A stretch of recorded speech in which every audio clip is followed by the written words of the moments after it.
Revitalhos, com um tema hoje muito interessante, né, que é a dependência química, não dependência química, mas como conduzir um tratamento para insônia em pacientes dependentes químicos. Uma grande armadilha, vamos dizer assim, clínica, que todo mundo que trabalha com dependência tem que vivenciar, né? Então, eu acredito que a gente pode ter hoje uma grande contribuição do nosso professor Hamer Palhares, um cara que tem uma experiência clínica muito vasta, né, que eu conheço já tem um tempinho já. Ele foi meu professor na pós-graduação da Unifesp, Independência Química, lá nos idos de 2013. Né? 2013. Ele não lembra, ele não lembra. Pô, não lembra, mas sim. ele me deu aula. Foi 2013.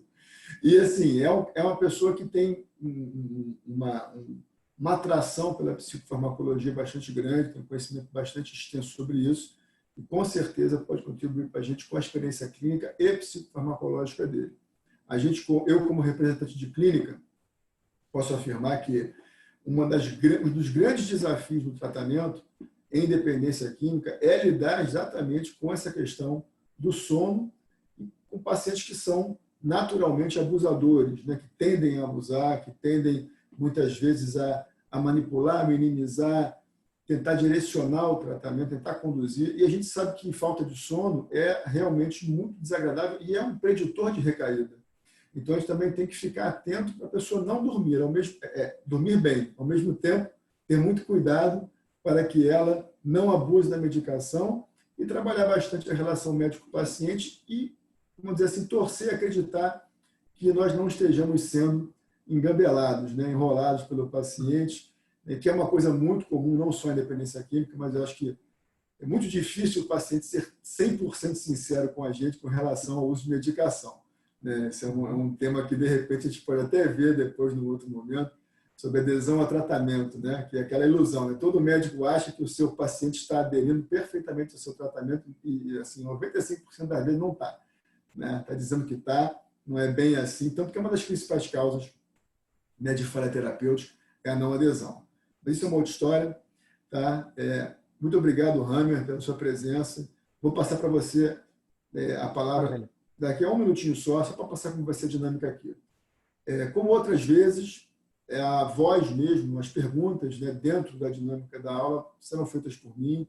Vocês podem escrever no chat aí qualquer dúvida, qualquer questão ao longo da própria aula em si, que eu vou filtrando e vou colocando para o Hamer responder conforme for sendo pertinente dentro do contexto que a gente estiver fazendo. Se não tiver muito contexto naquele momento, a gente guarda no finalzinho, poder falar, poder trocar a ideia nos últimos 15 minutos finais, onde eu vou abrir para as pessoas perguntarem. Aí fica aberto mesmo, todo mundo pergunta, e a gente vai tentar ser o mais corretinho com a questão do horário, né? Não passar muito de 8h30, para poder ficar tudo bem organizado e todos ficarem liberados nas horas programadas. Tudo bem? Hamer, obrigado mais uma vez. A palavra é sua. Pode mandar brasa aí. Obrigado, Sérgio. Obrigado a todos que estão aí fornecendo o seu recurso mais importante, que é o tempo e a atenção, né, para esse tema, que, revendo aqui para compartilhar com vocês, para aprender com vocês, é um tema muito instigante, muito pertinente, né? Eu pude aprender mais algumas coisas, né? Então, nós vamos conversar sobre o manejo de insônia em pacientes dependentes químicos, o que evitar e o que tentar, né? Eu vou falar a partir de um viés muito pessoal, ou seja, da minha prática clínica. Eu devo começar dizendo, até coloquei aqui, né, depois o Sérgio vai compartilhar com vocês um arquivo em PDF que eu fiz, né, eu provoquei ele aqui com o termo prolegômenos, que é de um livro que a gente leu praticamente em conjunto, apesar de separados, que é do Nasir Game, Clinical Psychiatry, que eu fortemente recomendo a todos os psiquiatras, né, e os interessados em saúde mental.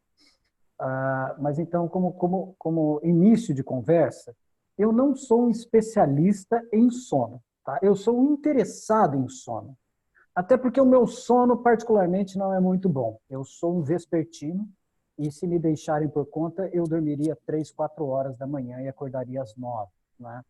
O que não é um padrão muito saudável. E vocês vão perceber que esse é um padrão, se vocês começarem a perguntar para os pacientes de vocês, os vespertinos têm um maior índice de dependência química do que os matutinos, né? À noite, todos os gatos são pardos, quem fica muito tempo à noite dando bobeira, em alguma hora ou outra vai se topar com álcool e com outras drogas, né? Então, eu acho que nós, como psiquiatras, temos que nos interessar mais, investigar mais. Não só insônia, mas sono de qualidade, né? Nós temos que nos interessar mais. Eu me interesso tanto por uma questão clínica, quanto questões pessoais, né? O meu sono, se eu não cuidar dele, ele se desarranja facilmente. Tá?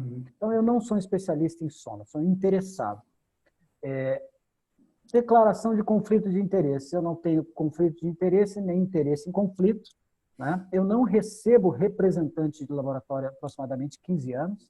Então, recentemente, alguém entrou em contato comigo de um laboratório que lançou aí o Rameuteon, falando quando podia me visitar. Eu falei, olha, eu peço que me entenda que eu não recebo representante de laboratório. Às vezes, eu ainda falo o nome comercial de alguns medicamentos, tá?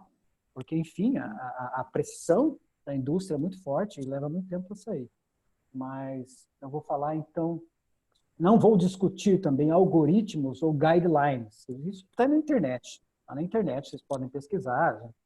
Né? Tem bastante coisa interessante, mas eu acho que o que eu acho mais difícil é ter um algoritmo de insônia. Já seria difícil, mas insônia independentes químicos, eu não achei, francamente eu não achei. Né? Então, eu acho que não tem, né? Realmente não tem. Eu acho que a gente pega, a partir de um algoritmo de sono, de insônia, a gente talvez extrai dali, né? A gente faz um download daquilo que não nos parece muito adequado. Né?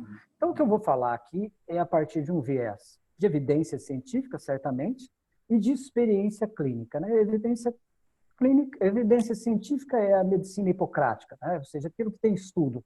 Talvez a experiência clínica é a medicina galênica. Né? Às vezes você tem o princípio e tem a prática, mas ainda a evidência científica não apareceu. Né? Pode ser válido, mas é sempre importante que a gente se preocupe em combinar a experiência clínica com a evidência científica para constituir aquilo que eu chamo do nosso toolbox, da nossa caixa de ferramentas. Tá? A sua caixa de ferramenta, ela não precisa incluir todas as substâncias que são eventualmente efetivas. Então, você não precisa saber manejar todos, não é o caso aqui, mas, por exemplo, em termos de benzodiazepínicos, você não precisa saber prescrever todos, mas você precisa conhecer alguns que funcionem bem nas ocasiões em que você precisa prescrever. Né? Então, eu não digo que vocês precisem conhecer todas essas medicações, mas eu vou sugerir algumas aqui que têm sido válidas para mim em termos do manejo da insônia em pacientes dependentes químicos. Né? Se eu puder, Ramiro, eu até extrapolaria essa sua afirmação, acho que para todas as classes farmacológicas, né? Claro. Não apenas os indutores e tal, mas assim, antidepressivo, antipsicótico, né? Tem que escolher aqueles 3, 4 que você criou um afeto, né? Criou um manejo bom e aprofundar ali, né? Muito mais do que ficar conhecendo superficial ou moderadamente a maior parte deles e tal. Ou, pelo menos, você saber aquele arroz com feijão, por exemplo, a maioria das vezes aquelas medicações ajudam.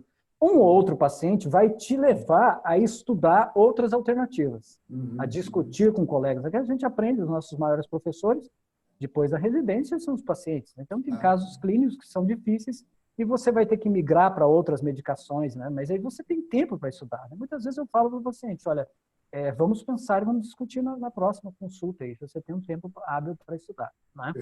Então, vamos começar falando do que é insônia. Né? Então, se alguém me perguntasse o que é insônia, eu vou falar, é uma dificuldade de conciliar o sono, em termos de início, em termos da manutenção, ou seja, uma insônia intermediária, em termos do fim, você pode também ser insônia final, e em termos da qualidade do sono. Então, a gente tem que pensar em estágios do sono, início, intermédio, fim, e a qualidade do sono. Às vezes a pessoa dorme aquelas horas todas, mas não descansa. No dependente químico, alguns autores chamam isso de insônia oculta. Então, o paciente dorme 7, 8 horas, mas ele não descansa, porque a integridade, a arquitetura do sono está toda mexida, está toda bagunçada. Você tem ali um desequilíbrio das monoaminas, né, que se relacionam com fases do sono, né? E não Então, faz os ciclos, né? Ele achata algumas fases, achata a fase 2, achata, sim. fica bem... Pode, se está saindo de uma dependência de álcool ali na desintoxicação, Sim, óbvio que as primeiras semanas vão ser complicadas, né? Não só a sim. abstinência, enfim, né? Então, o primeiro mês costuma ter essa insônia oculta, especialmente descrita em usuários de cocaína, né? Então, é um paciente que dorme, mas qualitativamente o sono não está bom. Então, muitas vezes ele tem queixa de fadiga diurna. Então, o paciente que não dorme de noite e está cansado de dia, sem concentração, irritado, com alterações de humor. Então, esse é o quadro sem concentração e sem memória. Né? Esse é o quadro clínico. Esses são basicamente os critérios diagnósticos de insônia. Né? Os critérios objetivos é uma latência para o sono maior do que 30 minutos ou uma vigília após o início do sono maior do que 30 minutos. Tá? Vigília após o início do sono de 30 minutos? Então a pessoa que acorda fica acordado mais do que 30 minutos. Dorme, acorda e tem uma sono intermediária maior do que 30 minutos. Entendi. Também é um critério objetivo, além dessas questões subjetivas que eu falei, né? Fadiga, dificuldade cognitiva, alteração de humor, irritabilidade, a queixa qualia ou quanti de sono ruim. Tá? Nós temos vários diagnósticos diferenciais, tá? Para insônia, tem vários transtornos mentais que cursam com alterações do sono, depressão, né? O transtorno bipolar na sua fase maníaca, que na verdade não tem insônia, ele tem uma diminuição da necessidade de sono. É importante notar uma diferença, né? O paciente dorme poucas horas e está descansado. E muitas vezes a queixa é de insônia, né? Outros transtornos ansiosos, às vezes preocupação, a pessoa acorda no meio da noite, tem uma insônia intermediária, né? Transtornos intrínsecos do sono, tem aí bruxismo, síndromes de pernas inquietas, sonambulismo, tudo isso vai trazer a síndrome de apneia obstrutiva do sono, né, que também vai trazer sonolência diurna excessiva, né? Às vezes tem algumas queixas de acordar ao longo da noite. Então, o diagnóstico o que se chama de atraso da fase de sono. Então, é um paciente que, na verdade, ele não tem insônia, o sono dele está atrasado. Tá? E isso é muito comum no nosso dia a dia, onde a gente toma banho de luz de noite. Tá? O banho de luz de noite atrasa o início do sono.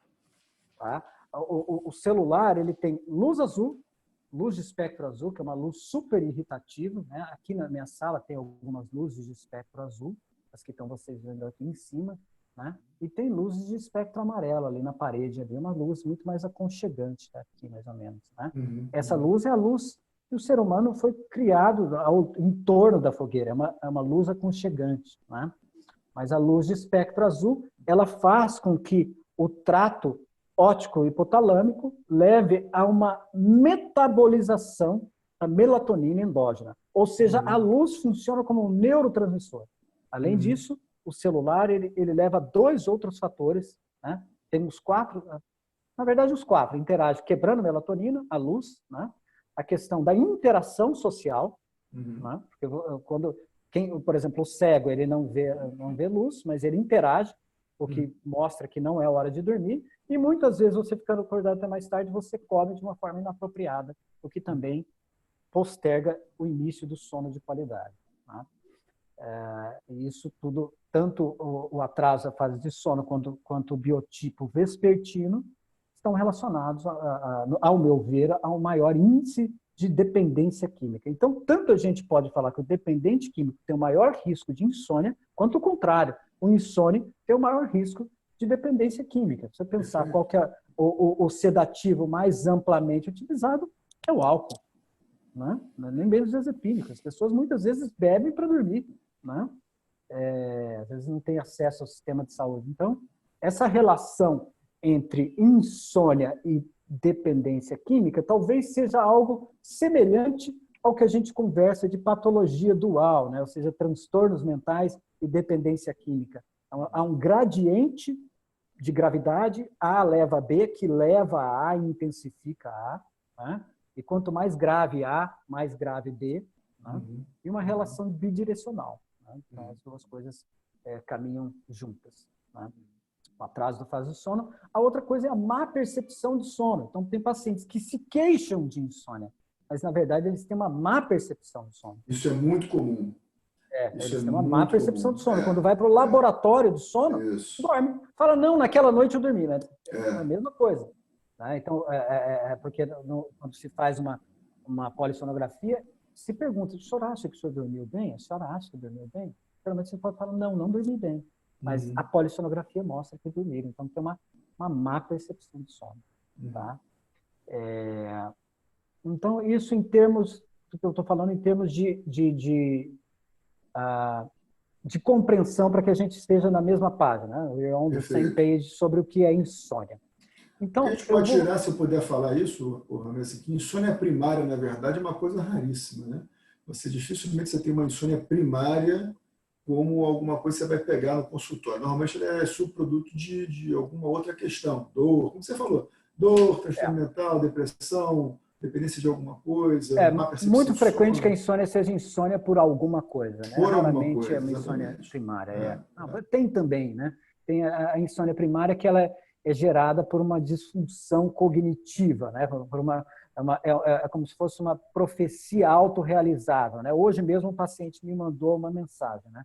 Eu preciso de uma medicação para dormir porque o meu filho nasceu há 3 dias e eu não posso me dar ao luxo de não dormir.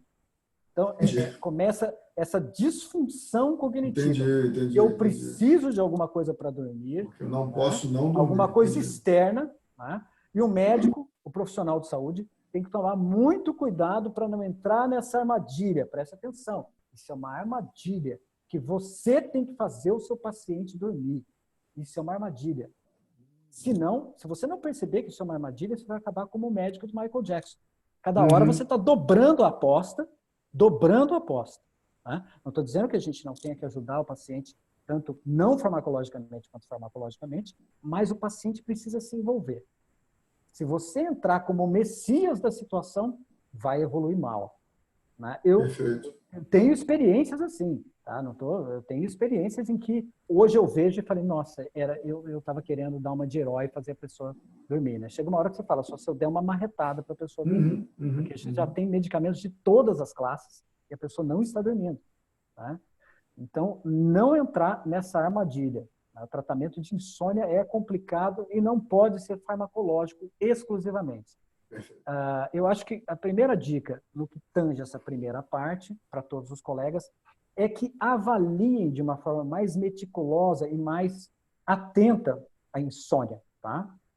Perguntar como o paciente dorme, se dorme de boa qualidade, qual que é o ritual noturno, se é que existe, se não existe, é uma preocupação, porque o sono é um hábito muito rigoroso para que tenha qualidade. Tá?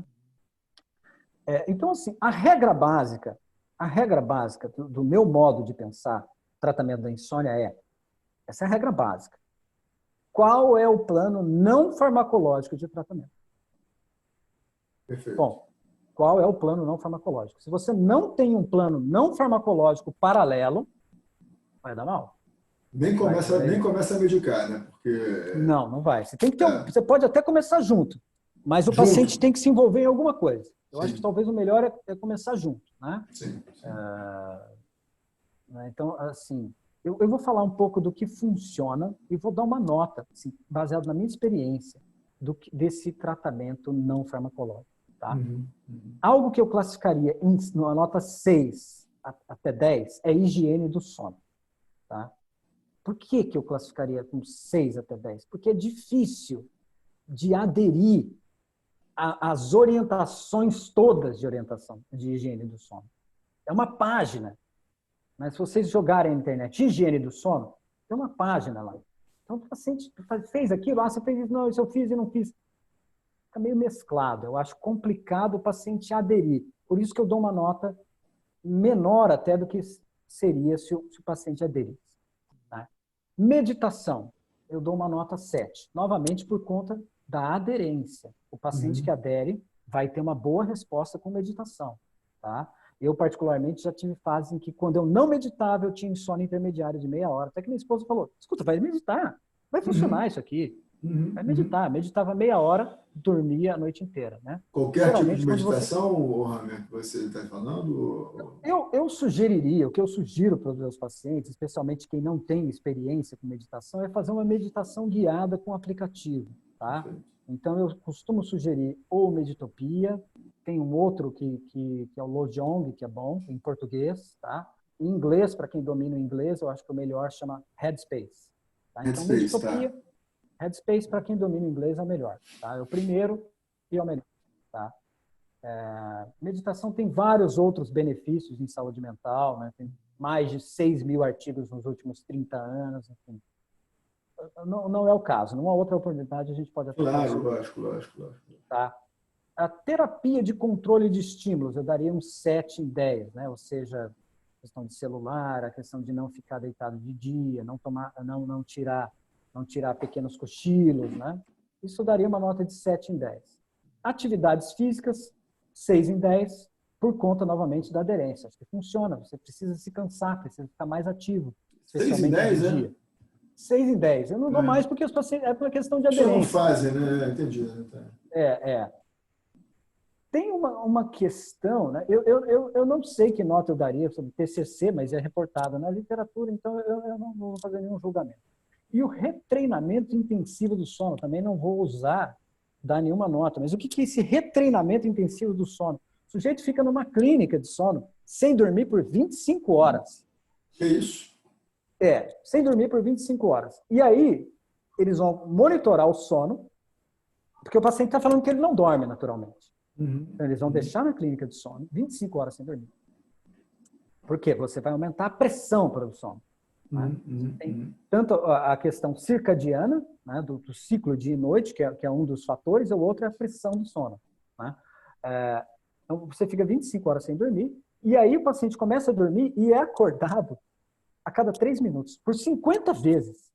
Eles fazem isso por 50 vezes. É quase que uma tortura. É isso que eu falo. Para ficar provado por A mais B, o paciente consegue dormir e consegue dormir sem medicamentos. Então, isso é um retreinamento. Então, seria mais para aquela pessoa que tem a má percepção, não é isso? Má percepção do sono, uma dependência grave de calmante. Então, ele é colocado num ambiente para desintoxicar e aí fazer isso. Ó, o senhor dormiu 50 vezes.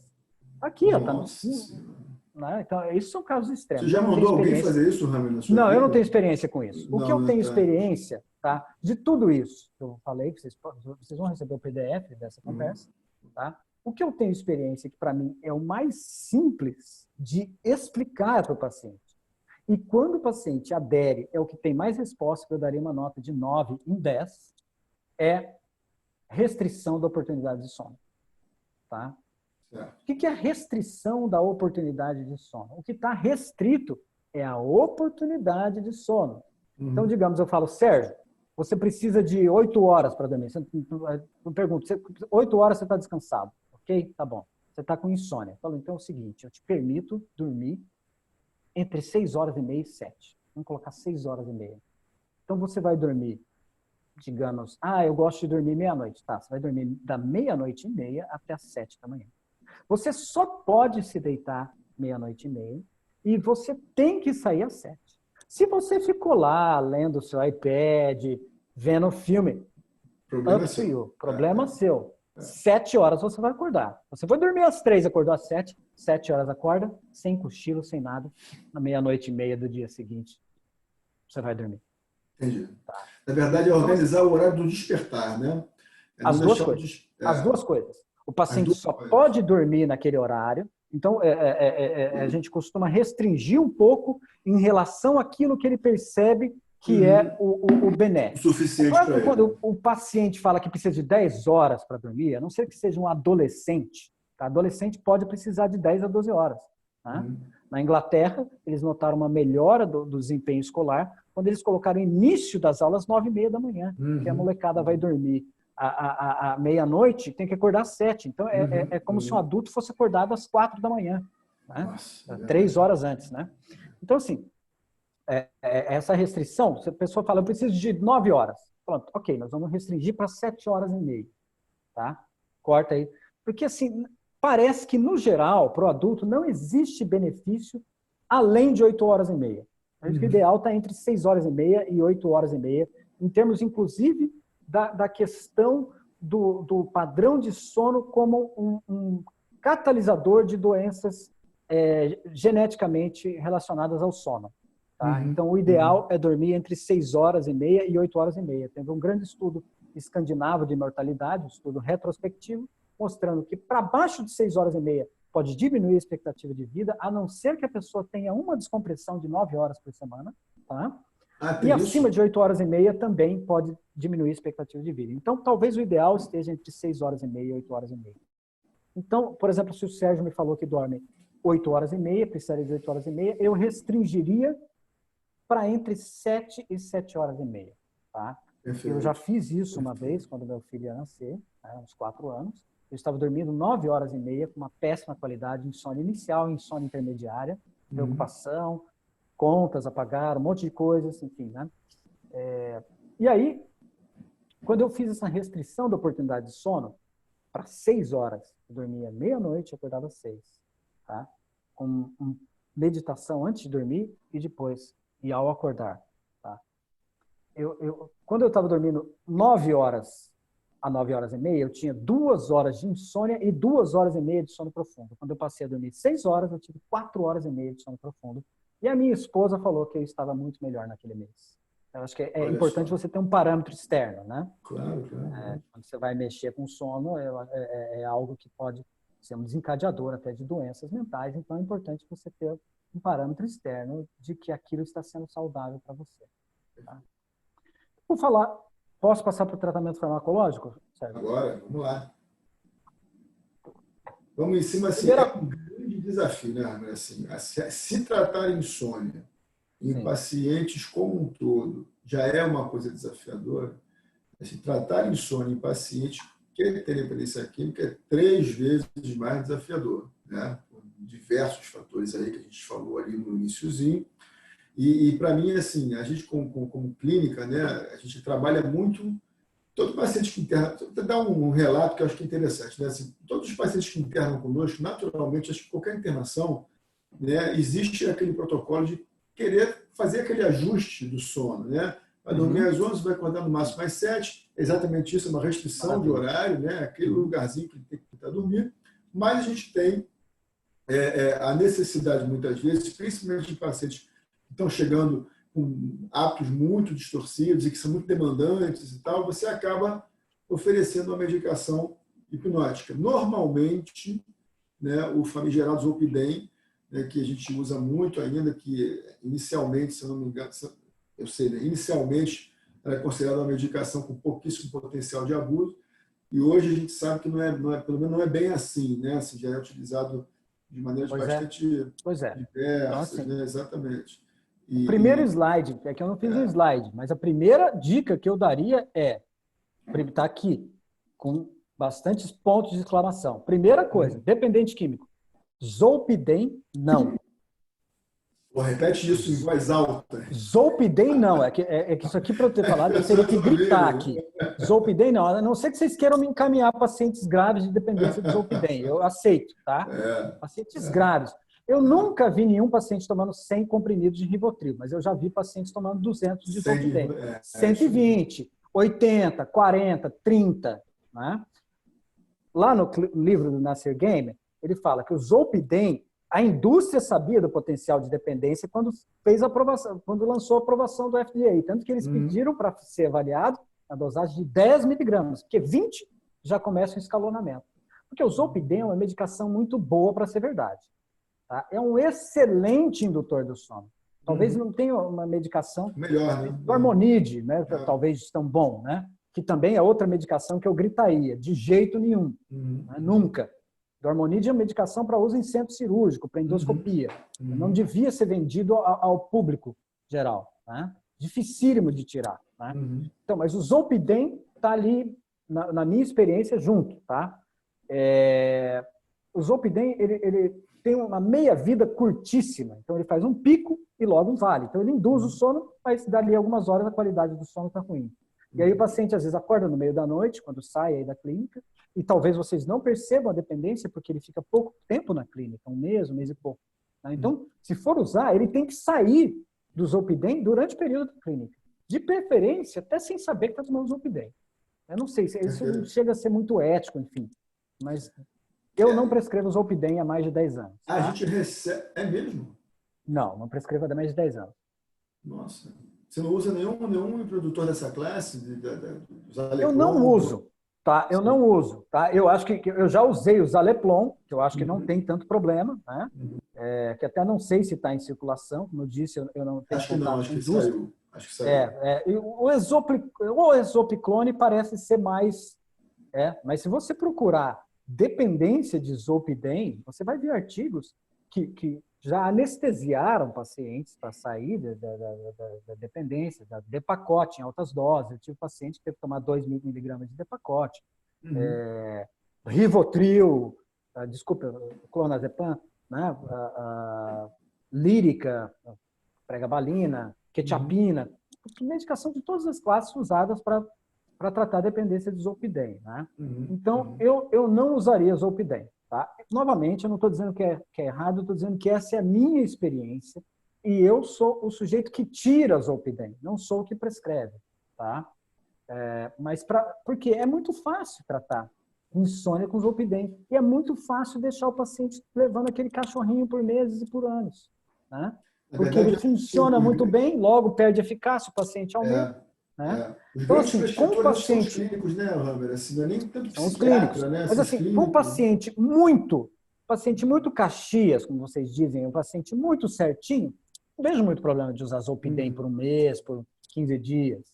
Mas o paciente dependente químico, né, o Zolpidem pode ter um efeito euforizante, porque a velocidade de ação dele gera uma euforia e gera uhum, também alguns comportamentos desinibidos, né, de uhum, mandar mensagem na internet. Assim, Zolpidem não. Benzodiazepínicos, não. Tá? Mas esse não é um não menos intenso. Tá? uhum. A minha experiência, benzodiazepínicos são menos problemáticos do que o Zolpidem e É talvez os mesmo. outros hipnóticos mais interessantes do que os dois anteriores. Veja, Uhum. eu estou falando de benzodiazepínicos não para tratar insônia. Se o Sim, paciente sim. tem, se o paciente tem pânico e dependência de outra droga, talvez o benzodiazepínico possa ser útil. Né? Sim, sim, Os sim. pacientes panicosos não são típicos abusadores de benzodiazepínicos. Os que abusam são os insônias. Uhum, Tá? Então, e se é insônia e dependente químico, aí você tem uma mistura perigosa para você ter dificuldade de tirar isso. Especialmente uhum. se é insônia dependente químico e borderline. Borderline, cuidado com o benzodiazepínico, que é a medicação que eles mais gostam, falam que é a única que funciona e não querem sair. E outra coisa, apesar de diminuir a ansiedade, aumenta a impulsividade, o descontrole Uhum, no borderline. Eu me uhum. arrependo de alguns pacientes que eu prescrevi benzodiazepínicos no passado e continuo atendendo até hoje, que eu não consigo tirar. Com todas as ferramentas, não consegui tirar. Né? Consegui diminuir, mas não tirar. Isso é muito Tá? interessante você falar, né? Porque eu extrapolaria, não sei, isso para outros transtornos de personalidade também, né, Rami? Ah, sim. Eu vejo paciente histriônico também, né? Sim, Pacientes sim, com sim. transtorno antissocial de personalidade, assim, eles têm Uf. esse tropismo, né, pelo benzo Os e fazem, antissociais, às vezes, costumam usar em doses altíssimas. Né? exatamente, exatamente. E fazem efeito paradoxal direto, direto. Sim, sim. E nem sempre isso é muito percebido, né? As agitações e as desinibições acabam sendo atribuídas a outros motivos, né? O pessoal não olha para o benzo. Tá, Né? E o benzo, muitas vezes, é o grande agente ali daquela mudança comportamental. tá. Isso é bem legal você falar. Estou esperando uma medicação que chama Suvorexan, tá? Né? Que é um DORA, um inibidor de receptores, antagonista de receptores orexígenos. Né? Então, mais ou menos, ele faz um shutdown do sistema excitatório, ao contrário do benzodiazepínico, que faz um incremento do sistema inibitório Inibitório. GABAérgico. Né? Então, ele agiria de uma forma inversa e sem potencial de abstinência, já com vários estudos americanos, eu acho que deve estar para chegar no Brasil. Como é que é o Os nome? melatoninérgicos, então eu acho Como é que que é o aí nome? vamos começar. Mas como é que é o nome de novo? Só para eu... Que você... Suvorexan. Suvorexan. Suvorexan. Suvorexan. Ele é um duplo antagonista de receptores orexígenos. Tá? Perfeito. É DORA. E tem os SORAs também, né? Que ainda não estão lançados, nem nos Estados Unidos. Mas esse eu estou bastante interessado na chegada dele. Tá? Os melatoninérgicos eu não coloquei aqui, mas tem o agomelatina, que é o Valdoxan, que eu não acho que serve para tratar depressão, tá? Não tive nenhuma experiência boa, ele é um antidepressivo, não tive nenhuma experiência boa com o Valdoxan, mas que é a gobelatina, mas ele é um bom indutor do sono. Melhor do que ele, a mais recente, Ramelteon, de 8 miligramas. O laboratório noticia que a dose terapêutica one size fits all para todo mundo é 8 miligramas, mas eu vi aí o pessoal do Neuroscience Education Institute falando que a dose terapêutica pode ir de 4 a 160 miligramas, sem potencial de abuso. Jamais usaria uma dose dessa, mas eventualmente de 4 a 16 faria sentido. Mas o Hamilton não tem no Brasil, tem? Não, né? Tem, Roserém. Tem? Roserém, lançado há aproximadamente 2 meses. Tá? Bom. Vale a pena usar. Esse é um agonista melatoninérgico. Sim. Age nos dois receptores melatoninérgicos. Mais potente, na minha experiência, do que a melatonina. E o efeito pode melhorar com algumas semanas. Então, o paciente tem que ter uma certa paciência com ele. Tá? Seria uma medicação que você indicaria assim, para o dependente químico, assim, para tentar fazer essa sem potencial de dependência. Sem potencial né? de dependência, em vários estudos. Esse sistema melatoninérgico não parece ter potencial de dependência. Tá? Eu acho que a gente tem que usar mais esse sistema melatoninérgico, inclusive a melatonina, né? Que às vezes dá para mandar manipular. Tá? Mas o que o Ramelteon e a melatonina fazem? Eles melhoram o desempenho do sono. Eles melhoram a eficácia do sono. Menos tempo entre o deitar e o sono, né? Entre o sono e o sono profundo, e menos despertares. Então, ele melhora por volta de 15% a eficácia do sono. Para mim é um bom negócio. Um bom negócio. Tá? Você precisa descansar um pouco mais. Talvez no início alguns pacientes não tenham resposta, que pode melhorar com 1 a 2 semanas, e outros vão sentir muita sonolência, que também pode melhorar. Então, acho que tem que ter uma certa paciência. Não uso melatoninérgicos para pacientes com queixas de pernas inquietas. Não sei exatamente por quê, mas a literatura fala que pernas inquietas não vai bem com melatoninérgicos. Pode piorar síndrome de pernas inquietas. Tá? Então, essa é uma contraindicação de melatonina. Tá? Melatonina, tá? Que é um neurohormônio, é um tratamento cronobiológico, não é um indutor do sono. Parece que o Ramelteon é um cronohipnótico. Ele é um tratamento cronobiológico, ou seja, em termos de ajustar a fase do sono, mas também induz o sono, mais do que a melatonina. Mas como é um tratamento cronobiológico, a melatonina, você tem que ficar no contexto adequado, por 1 hora, pelo menos, pode ser de 1 a 2 horas, às vezes até 3, o Stahl fala em 3 horas, num contexto com baixa luminosidade, com luz indireta, né? Eu acho difícil o paciente ficar por 3 horas, mas acho que 1 hora, às vezes, os pacientes aderem, né? Depois de tomar o medicamento, começar um ritual. Seria entrar na higiene do sono com a melatonina, né? Poderia ser, por exemplo, só um ritual de sono ali, uma última hora de você já começar a meditação, alongamentos, tomar um chá, uma leitura com luz indireta ou com aquele Kindle, né? Que não atrapalha a qualidade do sono, né? Porque é uma luz opaca, é uma luz... Ele não é retroiluminado, é uma trabécula que a luz cai na tela, ela não sai da tela. Então, é interessante. Menção honrosa, um queridinho dos especialistas em sono, trazodona. Tá? É um antidepressivo que naquela revisão lá do Andrea Cipriani é um dos menos potentes como antidepressivo. Eu nunca tratei depressão com trazodona, que é o Donarém, né? Mas eu já continuei o atendimento de pacientes depressivos que estavam usando doses de 300 a 600 miligramas. 300 a 600, isso. 300 a 600. Para insônia, geralmente de 50 a 150. Tá? Mas pode ser que o paciente se beneficie de 25, especialmente se estiver aí acima dos 50 a 60 anos. Tá? E pode ser que tenha que chegar na dose antidepressiva. Tá? Para ter uma melhora do sono. Tá? Ele tem um mecanismo mais serotoninérgico, tá? Se liga ali em receptores 2A, 5HT2A.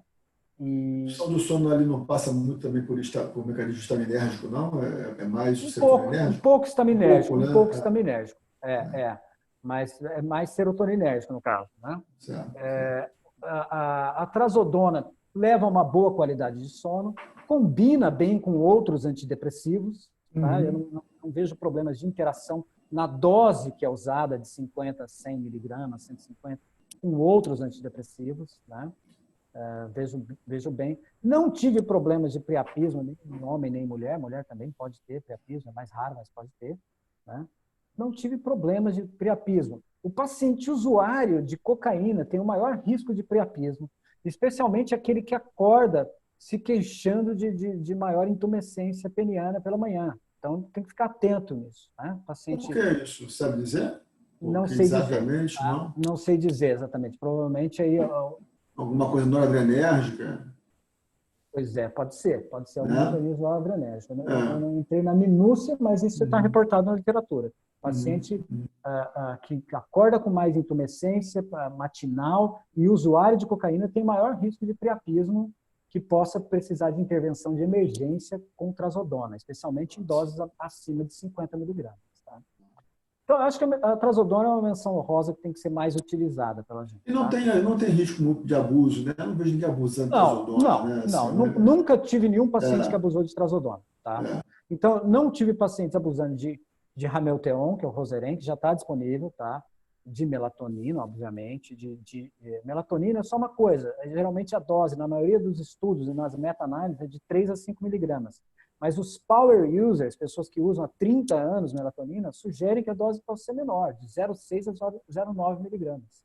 Tá? Então, talvez uma dose menor pode ser interessante. Então, tem uma faixa terapêutica aí que vai de 1 a 5 ou 6 miligramas. Tá? Legal, legal. Antihistaminérgicos. Tá? Antihistaminérgico tem um medicamento aprovado pela FDA, que às vezes consegue importar ou comprar no Mercado Livre, que chama doxilamina. Esse é aprovado para o tratamento de insônia e é comprado over the counter, né? Comprado sem receita médica nos Estados Unidos, que parece ser o melhor dos antihistaminérgicos. Eu já tive a oportunidade de usar nos 3 pacientes aqui, é uma experiência pequena, mas realmente foi melhor do que os outros antihistaminérgicos. Tem no mercado Doxilamina, aqui brasileiro? no Mercado Livre, às vezes você encontra. Mercado Livre. Mercado Livre. Doideira. Tá? Tá, O pessoal que tá, traz dos Estados Unidos. Então, assim, tem que ser pacientes selecionados e que tem uma boa relação médico-paciente, né? tá.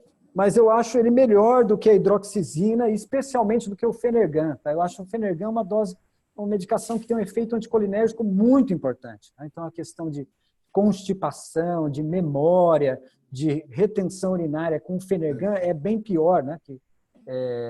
Do que é com a hidroxizina. Né? Então, eu preferiria a hidroxizina, que eu fiquei sabendo aqui que também tem estudos mostrando que tem eficácia para ansiedade na dose mais próxima de 100 miligramas. A faixa terapêutica da hidroxizina para insônia de 25 a 100 miligramas. Tá?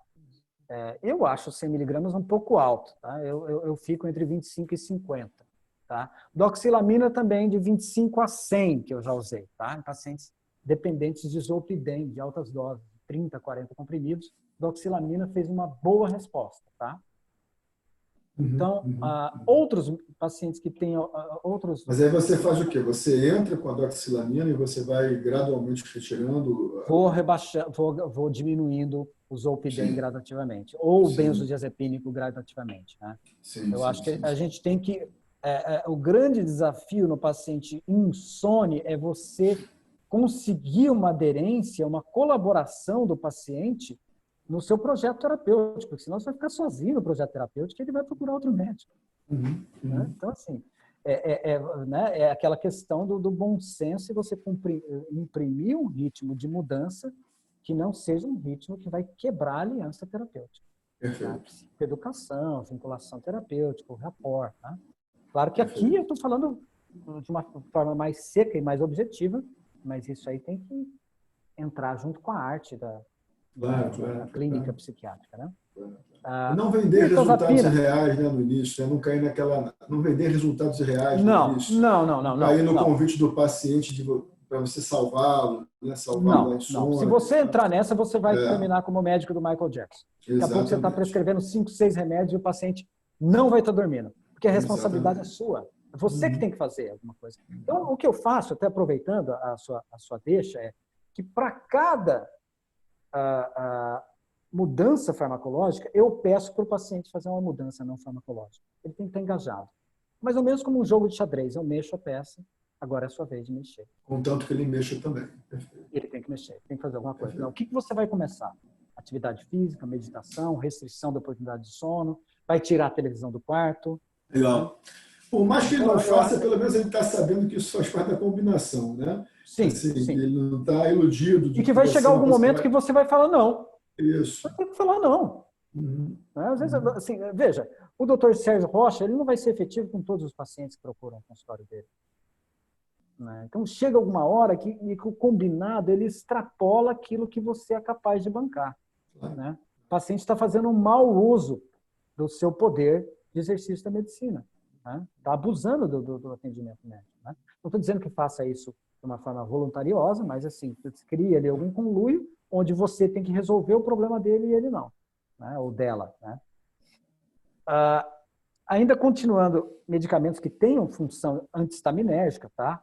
Não são antihistaminérgicos, mas a quetiapina, mirtazapina, olanzapina, em doses baixas, têm efeito antihistaminérgico, por esse mecanismo. E são úteis. Todos esses três, mirtazapina, quetiapina, olanzapina, podem levar a aumento de apetite por doce, tá? E ganho de peso.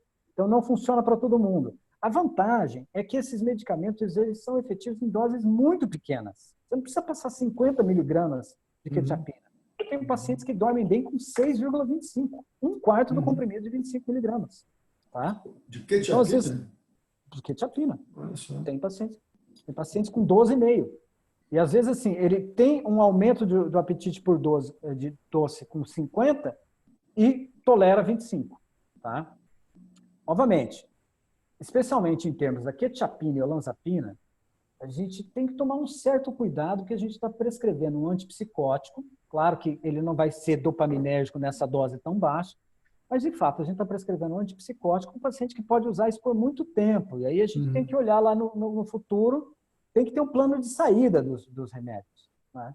Porque senão... Exatamente, perfeito. Assim, Tem um plano toda de saída. vez que a Senão, gente... toda vez que você senão, inicia, lá você já adiante... inicia pensando onde você vai parar. Sim, Né? sim, plano de saída. Porque senão, daqui a pouco, nós vamos ter pacientes não esquizofrênicos com discinesia tardia. E aí? Sim, Como é que exatamente, fica? exatamente. Como é que fica? Tá? E a gente, Isso às não vezes, só não em avisa, relação aos porque a dose é tão antipsicóticos. pequena e o risco é tão baixo. Mas e aí? Depois de 10 anos, 15 anos, começa 1% ao ano. 1% Mas ao isso ano. não só em relação aos antipsicóticos, né, Hammer? Assim, qualquer medicação indutora que você for trazer para dentro do jogo, você já tem que trazer dizendo que ela vai sair. Né? Ela está entrando como um organizador temporário. Né? Assim, ela vai participar da solução, mas a ideia é que ela ali na frente não seja necessária. A gente possa retirá-la e você siga, né, com o seu sono organizado, né, a partir de outras premissas, né, não a partir do uso da farmacologia especificamente. Tá, perfeito, claro. Né?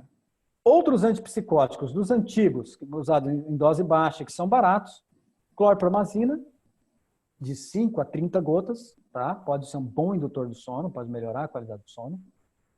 E levomepromazina, mais forte até. Então, eu usaria geralmente de 2 a 10 gotas.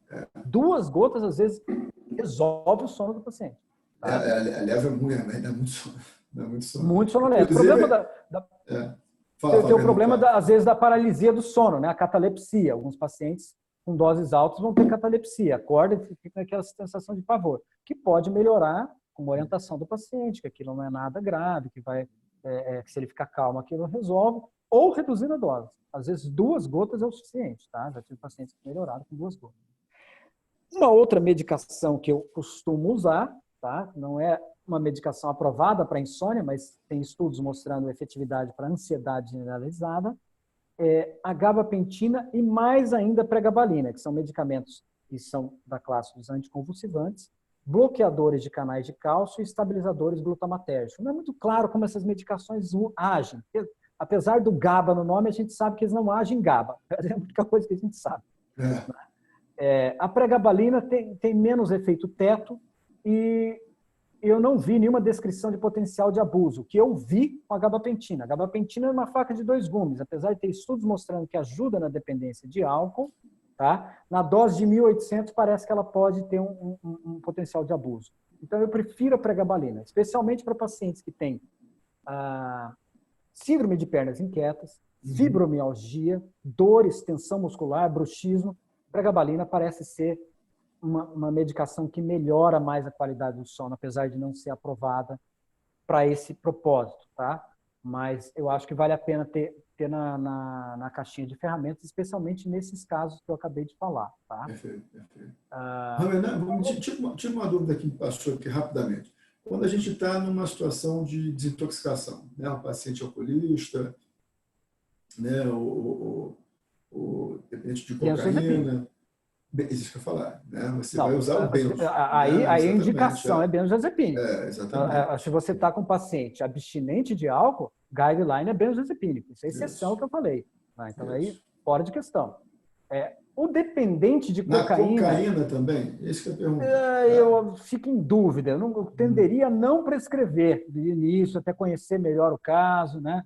Se é um poliusuário de drogas, né? Conhecer um pouco mais, né? Eu sempre falava ali naquelas nossas discussões, é uma frase de Hipócrates, mais importante do que de saber qual doença o paciente tem, é saber qual paciente tem a doença. Tem a doença. Né? Então, o usuário de cocaína é um termo muito vago. Quem é o paciente? Né? Qual a experiência dele com benzodiazepina? Ele está insone por 1, 2 noites, talvez um Neosine em baixa dose possa resolver, né? Ou talvez hidroxizine, né? Ou talvez tentar ramelteon, ele tem um problema de sono. Vamos entender melhor quem é o paciente e qual é a natureza do problema de sono. Eu acho que só falar que o paciente não consegue dormir é muito aquém do que a gente pode fazer. A gente pode tirar uma história melhor, né? E saber um pouco mais das nuances do caso. Eu tenho mais 10 minutos, eu vou deixar em aberto para as nossas questões. Claro. É bom, o diálogo que rodou entre nós dois, obviamente, como você mesmo disse, são 8h25. Que bom que você controlou o horário, porque eu já estava viajando aqui. Que bom. Eu também ficaria eu estava indo embora. Mais tempo. Então, eu queria, Gustavo, assim, que você... Gustavo, se você puder... Obrigado. Gustavo, se você puder abrir aí para o pessoal, tá? Abrir o áudio, abrir o vídeo, se alguém quiser perguntar alguma coisa, trazer alguma experiência clínica ou alguma dúvida pessoal mesmo, né? A gente sabe, na verdade, que atire a primeira pedra quem não toma eventualmente alguma medicação. Né? Como os pacientes devem se tratar do remédio,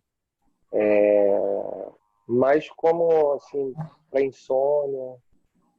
Parou aí? Eles pararam? É mais para... Desculpa, quem está falando? Perdão, é porque ficou um pouco confuso. Ele está falando. Opa. Alô?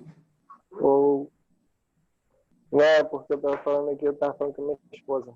Sim. Eu estou escutando aqui vocês conversarem, eu já passei aí pela Hereditários, eu estou entendendo aí como é que é a medicação. Desculpa aí. Não, mas não, vamos. Isso, obrigado. Tudo bem. Posso fazer uma pergunta? Fez uma, pode fazer outra. Eu não sei se você mencionou, mas eu tenho assistido muitas palestras em insônia, né? Realmente é um desafio, né? E eu tenho ouvido falar da doxepina. Você utiliza a doxepina? Não, doxepina e amoxapina são, né? Eu não sei se a doxepina tá disponível no Brasil. Eu não uso. Só em manipulação. Doxepina. Tá. É bem usado pelos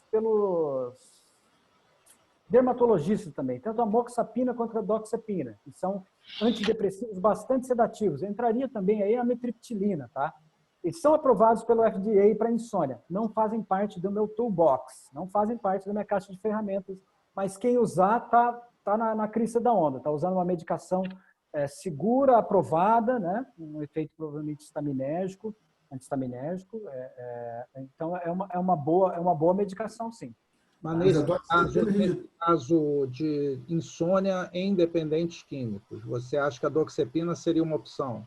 Uma boa opção. Eu não tenho experiência, como eu falei, a gente não precisa ter experiência com todas as medicações, mas dentro do que é aprovado lá, no Master Game, você vai ver isso, tem algumas medicações que a gente não tem hábito de ter aqui. Por exemplo, a doxepina, eu não sabia que estava aqui, você me contou, eu agradeço, né? Eu agradeço por ter aprendido contigo. Doxilamina também é aprovada e não tem aqui. Não sei se tem para manipulação, né? A amoxapina também é bastante utilizado pelos dermatologistas, pelo efeito antistaminérgico. Tá? Então, essas todas aí são bem-vindas. São certamente bem-vindas. Ô, Márcio, você tem alguma vivência com a doxepina? A doxepina eu manipulo, né, e tem dado certo. Faz Mas bem, também, bom saber. mas como assim, né, qualquer medicamento não é a panaceia, né? Claro, sim. Aqueles pacientes que não respondem, mas Uhum. costuma ter um efeito hipnótico muito bom. Qual que é a dose? Qual que é a dose? Eu costumo utilizar 6 miligramas. 6 miligramas. É, Tá, vou anotar aqui. Vou anotar isso aqui. 3 a 6. De 3 a 6. Doxepina, 3 a 6 miligramas. Tem sido bem tolerado, Márcio? Tem sido bem tolerado. Maravilha. Obrigado. Nada. Obrigado. Boa Muito dica. obrigado. Obrigado, Márcio. Mais alguém querendo fazer uma pergunta? Sérgio, Daniel falando aqui. Ô, Daniel. Tudo bem, Tudo doutor? bem? Tudo bem. certinho, Parabéns pela aula, Hammer. Márcio, Muito tá aí, obrigado. com saudade de você. Sérgio, um grande mestre. Eu gostaria de saber, em relação ao Ramelteon, se o paciente faz uso do Zolpidem e você decide fazer a troca para o Ramelteon, como é que seria a questão de dose, pacientes que usam Zolpidem, né, para ter um efeito parecido, e qual seria a metabolização, qual CYP faz parte aí do Ramelteon? Ontem eu estava dando uma olhada nisso, eu não tenho muita clareza. Eu acho que é 1 a 2 e 3 a 4, mas eu não tenho clareza. Precisaria Então, dar uma olhada. fumante não seria uma boa para ela. Pode ser que não seja uma boa, mas eu preciso dar uma olhada. Eu acho que precisa dar uma olhada melhor nisso aí. Na verdade, o que eu faço assim, o Zolpidem, tá? Quando ele vem com a dependência de Zolpidem, eu acho que o Ramelteon é uma das medicações de apoio, tá? Eu tento fazer, quando o paciente tem dependência de Zolpidem, digamos aí, 5, 10 comprimidos, eu tento abaixar um pouquinho, fazer uma escadinha, usar o Zolpidem CR, tá? Uhum. Às vezes o paciente não gosta tanto porque não dá aquele barato inicial, não dá aquela euforia inicial, não é tão indutor de sono, porque tem uma questão da farmacocinética, né? Da distribuição. Não faz pico, né? Ele vem, não faz pico, ele é mais um platô, ele é mais chato e por isso menos prazeroso. Então eu tento tanto abaixar, fazer uma discreta escadinha, usar o Zolpidem CR e já usar alguma outra medicação de apoio, que aí eu fico com essa caixinha aí para decidir doxilamina, ou trazodona, ou Ramelteon, né? Alguns pacientes, por exemplo, eu tenho um paciente que eu falei, olha, você vai tentar com Ramelteon e a pregabalina. Um desses dois vai funcionar. Não se deu bem com o Ramelteon, se deu super bem com a pregabalina. Então, é uma questão assim, que tem insônia tem vários mecanismos que podem estar, assim como um paciente obeso, né? São vários pacientes obesos, pacientes esquizofrênicos, são várias esquizofrenias, a insônia também podem ter vários mecanismos que estão descompensados. Então, é difícil a gente ter clareza de qual mecanismo que está ali mais descompensado, né? Eu, então, tento reduzir gradualmente até o máximo que eu consigo e usar o Zolpidem CR para ver se eu consigo reduzir mais. E dali para frente eu tento usar um benzodiazepínico de meia-vida mais longa, talvez o bromazepam ou o clonazepam, que não é tão bom assim indutor de sono. Eu acho que o bromazepam é um pouco melhor, né? E o cloxazolam também, alguns pacientes se dão bem com cloxazolam. Eu não costumo usar o flunitrazepam, porque eu acho que também pode ter alguns problemas ali de indução muito rápida do sono e efeitos desinibitórios, tá? Não é um dos meus queridinhos. E além disso, eu vou usar alguma outra coisa, ou um benzodiazepínico mais alguma coisa. Isso vai depender da gravidade da dependência. Um paciente com 30, 40 comprimidos, provavelmente vai ser um que você vai rodar essa lista aqui. Você vai rodar essa lista. Eu queria saber mais, seria assim, a equivalência, por exemplo, o Zolpidem de 10 miligramas. Não tem uma equivalência. Não tem uma equivalência, tá? Não tem equivalência. Você falou 8 miligramas assim, a hora que a hora que o paciente chega em 10 miligramas, né? Ou em 12,5 do CR, aí sim você pode tentar fazer uma troca do Ramelteon. Mas o que eu faço é ir criando condições de sono para o paciente e reduzindo. Eu vou usando algum psicofármaco de apoio, né, como se fosse mais ou menos uma troca cruzada. O outro psicofármaco já vai entrando e aí a gente tenta aí reduzir a dose do Zolpidem, que é o que os relatos de casos clínicos têm feito, seja com ácido valproico, seja com pregabalina, gabapentina, quetiapina. Pregabalina parece ter sido bem efetiva para esse final, para essa finalidade. Né? Eu não vi estudos com Ramelteon para tratamento de dependência de Zolpidem, tá? Eu não vi a literatura recentemente. Talvez tenha alguma coisa. Né? Mas o que eu faria seria essa troca cruzada. O medicamento novo entra e aí a gente vai tentando uma redução gradativa do Z hipnótico. Tá bom, Se obrigado. eu puder, Ramiro, assim, eu acho que o mais importante, de repente, que surgiu aqui hoje na sua palestra, foi a necessidade de você engajar o paciente, né, ativamente. Eu acho que existe uma tendência muito grande, às vezes, de entregar, como você mesmo disse, a responsabilidade para o fármaco, né, como se eu tivesse adoecido uma insônia como uma doença primária, mesmo biológica, e não houvesse outra opção senão o acerto farmacológico para que eu então conseguisse então me organizar. E a tendência natural da pessoa que sofre é querer, obviamente, né, ser acolhida, né, receber apoio, né, ver o problema dela sendo resolvido. Realmente, acho que a entrada da participação das pessoas dentro do processo, do paciente junto ao processo, é o grande salto, é o grande ponto, né, de manutenção, vamos dizer assim, de uma aliança terapêutica, de uma postura ativa, de uma expectativa real, né, dentro desse processo todo. Para mim, foi o grande ponto aí da palestra de hoje, entendeu? Mas se pudesse fechar isso. Tentem a restrição de oportunidade de sono. Tentem. Isso é ouro, né? Que faz uma significativa mudança. Talvez até tentem em vocês. Tá? A minha experiência foi muito, muito interessante. Tá? A minha experiência comigo mesmo, né? Da melhora da minha qualidade de sono e do meu grau de vigília no dia seguinte. Tá? E aí depois vocês vão esticando um pouquinho essa janela de sono. Né? Mas isso, para mim, é muito efetivo. Tá? Eu quero assim, temos espaço para mais uma pergunta ou não? Porque eu sei que você está enrolado aí, que você vai atender. Né? Então, assim, você me diz, é possível mais uma pergunta? Sim. Então, alguém quer fazer uma pergunta? Alguém ainda tenha o interesse de perguntar?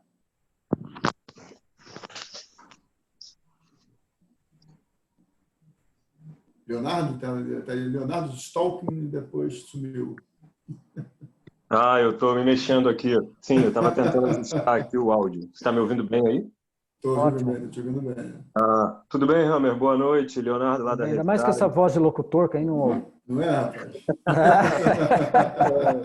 Eu estava aqui com o meu cachorrinho latindo, tive que colocar ali numa restrição para ele poder não atrapalhar a gente agora.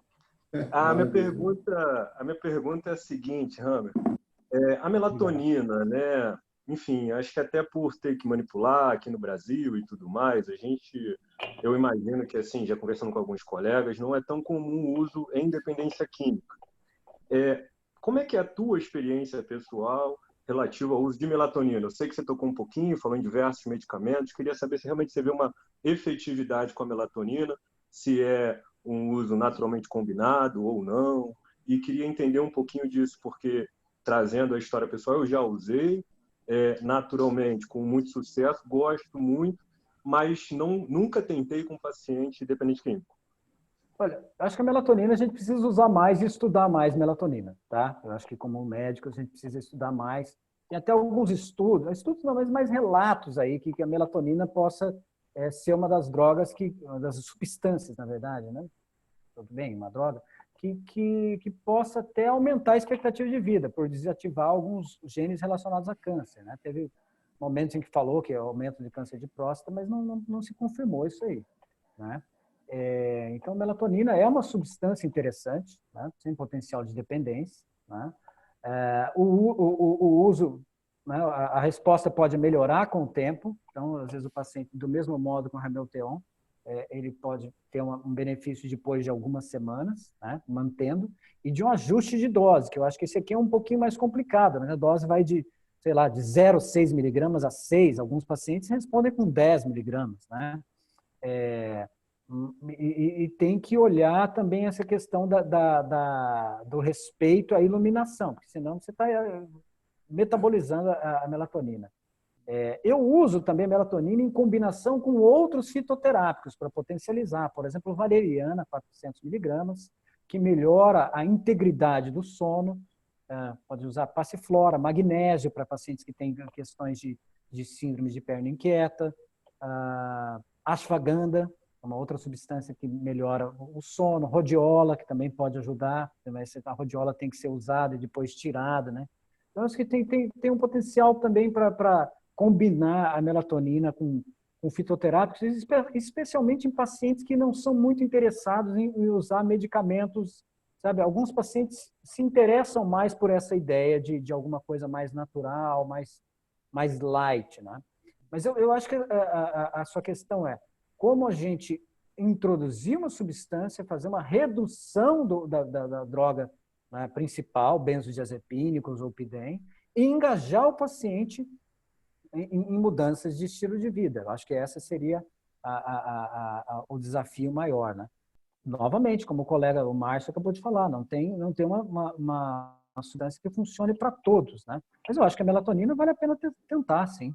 Vale a pena tentar. Eu também tenho uma experiência pessoal muito positiva com melatonina, né? Independente químico?